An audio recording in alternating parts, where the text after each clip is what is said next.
Hola, hola, bienvenidos a todos a este 3x7, el primero del 2024. Hoy bajada de Reyes. Vamos a ver qué cosas nos traen los Reyes a a este país que todavía sigue, por supuesto, convulsionado. Ojalá por lo menos nos quite un poco de convulsión en este 2024. Comenzamos con lo que se ha conocido hace solo unas horas, que es la prisión preventiva después de las muertes de las protestas del año pasado.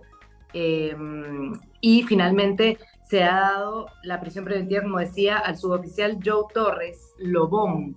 Ese sería nuestro primer tema del año. Enrique Chávez, Carlos Paredes, buenos días. Carlos Paredes, por favor. Hola Valerie, ¿cómo estás? Sí, creo que es importante que ya a un año de haberse producido estas lamentables muertes de 69 personas, 49 de ellas atribuidas a el uso excesivo de la fuerza del ejército y la policía, se empiece a individualizar la responsabilidad penal en estos casos, ¿no? Creo que es un avance, tardío, pero un avance. Esto debe continuar, no solo en el caso del Cusco, sino en Ayacucho, en Puno, que fueron el epicentro de estas protestas. Y yo creo que habría que distinguir dos tipos de responsabilidad. La responsabilidad penal, que vamos a ver hasta dónde llega, porque el suboficial Torres va a tener que ser ubicado, porque entiendo que está no ha habido, y además va a tener que decir quién le dio la orden, o fue a título personal, por qué tipo de reacción es que disparó tantos perdigones para matar a un ciudadano en el Cusco. Y también hay que distinguir la responsabilidad política. Ahí es donde tiene que alcanzarse a primero Alberto Tarola y finalmente a la presidenta Dina Boluarte, ¿no? Claro, ya hay antecedentes en el Perú que se ha aplicado esta teoría del autor mediato. Vamos a ver si eso calza. Tengo la impresión que la denuncia apresurada, errática de la fiscal de la Nación suspendida, Patricia Benavides, como reacción a la operación Valquiria 5, no tiene sustancia individual hacia ellos, ha sido muy apresurado. Eso habría que retomar. Entiendo que hoy la fiscal suprema Delia Espinosa va a investigar esto. Ojalá que lo haga sin sesgo personal, porque recordemos que en la gestión de Patricia Benavides, ella fue enviada al Jurado Nacional de Elecciones, considerado en el Ministerio Público entre fiscales supremos como la Siberia, la congeladora, y nunca se le permitió regresar, a pesar de que la ley permite que incluso un fiscal supremo retirado asuma esa representación. En fin, ya vamos a hablar del Ministerio Público en los próximos minutos, pero ese es mi Nos primer ha hecho comentario. un resumen ya de lo que va a ser este primer programa, Carlos.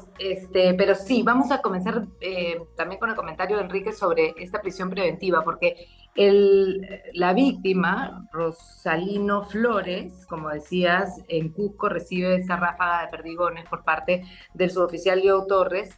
eh, y claro, el tema es que se da la primera prisión preventiva, pero no se sabe hasta dónde va a alcanzar esta situación. El asunto es si realmente esto nos abre un poco la línea de, de las autoridades o de cómo las autoridades van a quedar de alguna manera paradas después de que se sigan estos juicios y estas investigaciones y acusaciones, ¿no? Porque lo que tú decías, Dina Boluarte y Alberto Tarola finalmente podrían también comenzar a verse involucrados como quienes dan la orden ante estas personas. Hay posibilidad, Enrique, que también comiencen a hablar estas personas y a decir de dónde salieron estas órdenes o finalmente la línea de actuación que debían tener las autoridades en el momento de las protestas. Es tarde también, es verdad, que ha pasado un año completo. Contrario a lo que se cree, los policías y militares que habrían estado involucrados en el uso excesivo de la fuerza están plenamente identificados. El caso de este suboficial en Cusco es el primero. El Poder Judicial está accediendo al pedido de este equipo conformado por Benavides, de hecho, para darle la prisión preventiva. Y la denuncia constitucional de la suspendida fiscal de la Nación contra Boluarte establece el elemento de convicción, dice que sustenta que a pesar de que Boluarte recibía información sobre cómo se desarrollaban las acciones militares en apoyo a la Policía Nacional, no habría adoptado medida alguna en el marco de sus competencias funcionales para controlar y evitar que se produzcan los atentados contra la vida.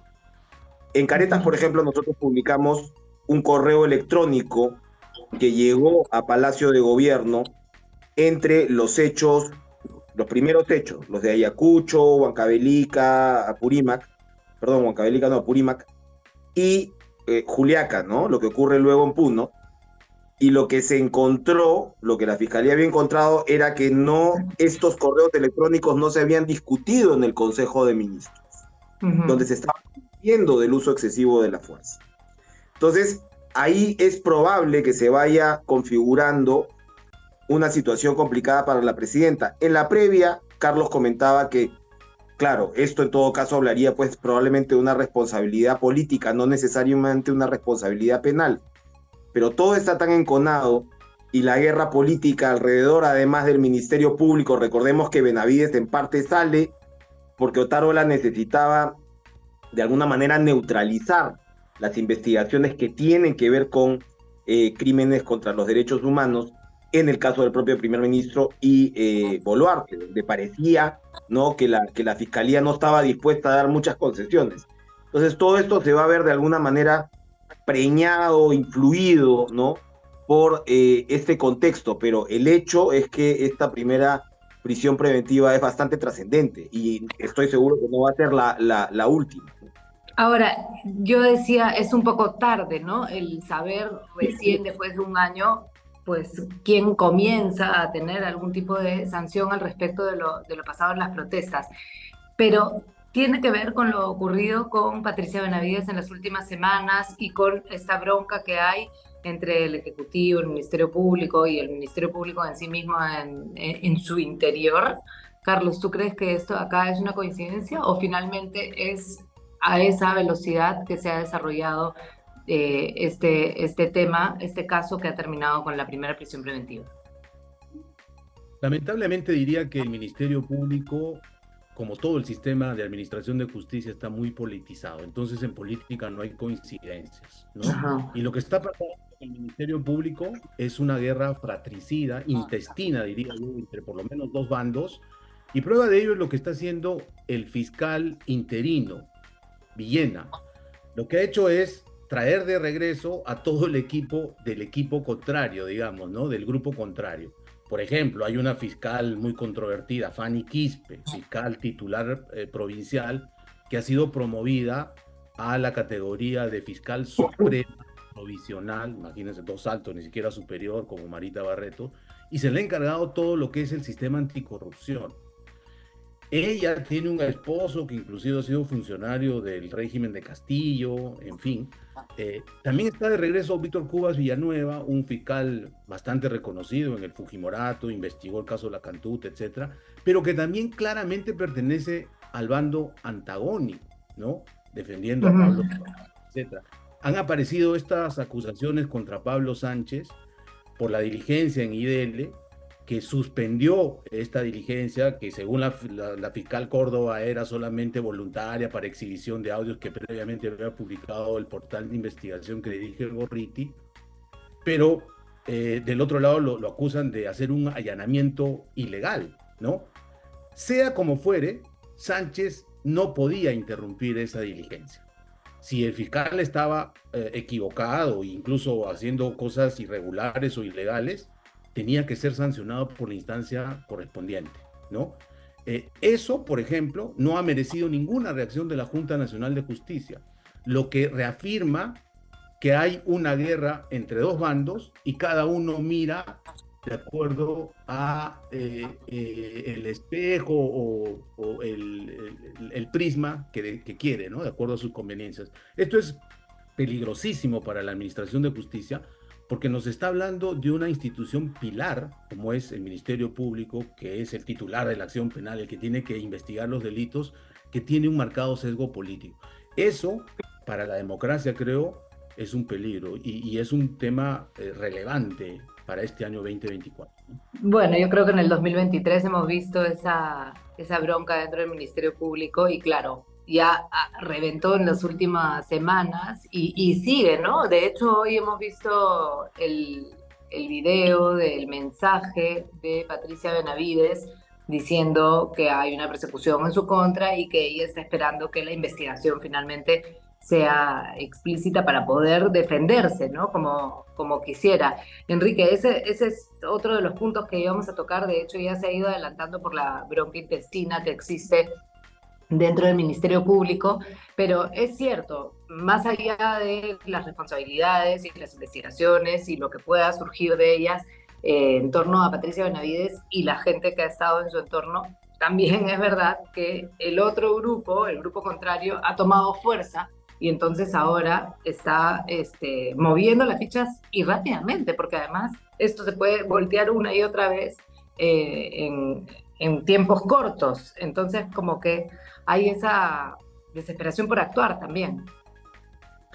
Lo grave acá es que creo que se está notando con cada vez más fuerza la politización de la justicia, es decir, el poder del Ministerio Público mal, digamos, enfocado, mal direccionado, donde en realidad lo que yo estoy buscando es hacerle daño a mi adversario. Y eso tiene efectos ya en la propia administración de justicia, porque vas a comenzar a ver sentencias y demás donde claramente se va a ver de direccionamiento. Estamos hablando, en fin, de una amplia gama. Recordemos, ojo, esto está vinculado a lo que puede ser también las acciones contra periodistas. En los últimos días se vio algo de esto, ¿no? De seguimientos. Estás hablando de una suerte de instrumentalización de las instituciones. Carlos lo dice bien, o sea, yo creo que va a ser un año clave en esto, donde en todo caso no podemos dejar que la institucionalidad siga siendo debilitada. Todo esto está conectado, ¿no? Todo esto está conectado y estamos por momentos también viendo ciertos acentos autoritarios, ¿no? Donde es la guerra contra todos y donde, en fin, por ejemplo, perseguir a periodistas ya no parece ser un problema demasiado, digamos, delicado, ¿no? Y de ahí para abajo. Entonces... O sea, tú has vivido en carne propia el inicio de este maltrato a los periodistas, ¿no? Fue poco a poco que se comenzó a hablar muy mal, a decir que bueno, que no estaban realmente haciendo su trabajo, sino que eran parte de los intereses que se movían, y se fue desacreditando poco a poco al periodismo, al punto que la resistencia comenzó a pegarle a los periodistas, comenzó a hacer persecuciones, seguimientos, a todos los niveles, ¿no? Y hemos llegado a un pico en ese sentido. Se hablaba de más de 300 casos de ataques a periodistas en el año pasado, que es un máximo en la historia, por lo menos en el último siglo, según entiendo. No, y para terminar nomás, sé por ejemplo que el Consejo de la Prensa está preparando un informe, el que va a elevar a la CIP sobre los temas judiciales ahora mismo con periodistas. Yo tengo unos casos ahí aparte, no quiero tocar eso ahora, pero a lo que voy es que me parece que sí se está enrareciendo. Y todo esto tiene que ver con un ambiente en el cual, si el Ministerio Público es el que está utilizando, y esto viene, ojo, desde el caso Lavajato, podemos irnos más atrás, o sea, hay algunos que estamos diciendo desde hace años ya de lo que es esta instrumentalización de la justicia, que es pero sumamente perjudicial y que está conectada con el tema político, ¿no? Evidentemente. Y en fin, esa sería una prueba ácida para una democracia ya bastante tambaleante como la nuestra, ¿no? Antes de entrar al Ejecutivo y lo que está pasando, que igual está amarrado con lo que estábamos viendo de las consecuencias que puede tener esta primera prisión preventiva contra el suboficial y por consecuencia la autoridad que dio la orden, en caso de que lo hubiera dado, y que se demuestre. ¿Cuál es tu opinión sobre el tema de los periodistas y las persecuciones que se han dado y lo que se ha venido reportando en las últimas semanas, Carlos? Condenable todo tipo de acoso, persecución contra los periodistas. Condeno, por ejemplo, estas incursiones de la Pestilencia o de la Resistencia en el local de IDL, en la casa de Rosa María Palacios, como condeno también cuando en su momento fueron a la casa de Beto Ortiz también a hacer lo mismo, ¿no? Y esta persecución de un fiscal provincial que no le gustó que exhiban sus cuitas, 2 medios de comunicación, es por donde se le mire ilegal y atenta contra la libertad de prensa. Dicho todo esto, yo creo que el problema es más grave de lo que dice la Asociación Nacional de Periodistas, que ha contado 353 casos de acoso o persecución a los periodistas. Por ejemplo, en esa lista no estoy yo, y yo he tenido 2 demandas de Vladimir Cerrón el año pasado, y también cierta persecución y acoso, incluso de algunos colegas, ¿no? Que en las redes sociales se arrogan la autoridad de decir quién escribe en tal medio y quién no puede escribir en tal medio. Eso también me parece acoso y persecución entre periodistas, ¿no? Así que, empecemos por casa, empecemos viéndonos en el espejo, y aquellos que reclaman, estos periodistas sin fuentes, ¿no? Que desde el exterior quieren dar lecciones de quién hace mejor periodismo, no, que se dedican a hacer su chamba, y el público será el que califique. Pero eso de descalificar a un colega también me parece parte del acoso que hay. Estoy de acuerdo, y además también ese intento por decir que solamente los medios que hacen prensa alternativa son los que realmente están haciendo bien el trabajo, tampoco es cierto, porque sabemos que las investigaciones grandes también han salido de medios convencionales, ¿no? De los grandes medios. Hablábamos de Dina y de Otárola en el sentido en que cuán implicados pueden quedar después de esa primera prisión preventiva, pero también esta semana, sobre todo en los últimos días, hemos tenido el rum de que Contreras iba a salir, ¿no? Que Alex Contreras iba a ser arrimado, siendo además una de las piezas importantes de Otárola, porque Dina se reunió con 2 exfuncionarios del Ministerio de Economía a espaldas de su primer ministro. Toda esta situación hizo que Contreras comience a contar, aunque después lo negó, pero claro, ha quedado que era una mentira, que él iba a renunciar, ¿no? Todo esto tiene una mirada de fondo, ¿no? Una lectura. ¿De qué se trata, Carlos Enrique? Dina Boluarte creo que ha ejercido un pequeño gesto de independencia frente a su primer ministro. Las versiones daban cuenta que hacia fines del año pasado se le ofreció a Carranza el MEF. Carranza dijo nones, recordemos que está además en un fondo de inversión con algunas implicancias políticas, ¿no? Sigma, el fondo de inversión que él tiene un interés en línea amarilla, minoritario es verdad, de aproximadamente 18%, pero ahí todavía Odebrecht tiene el 25%.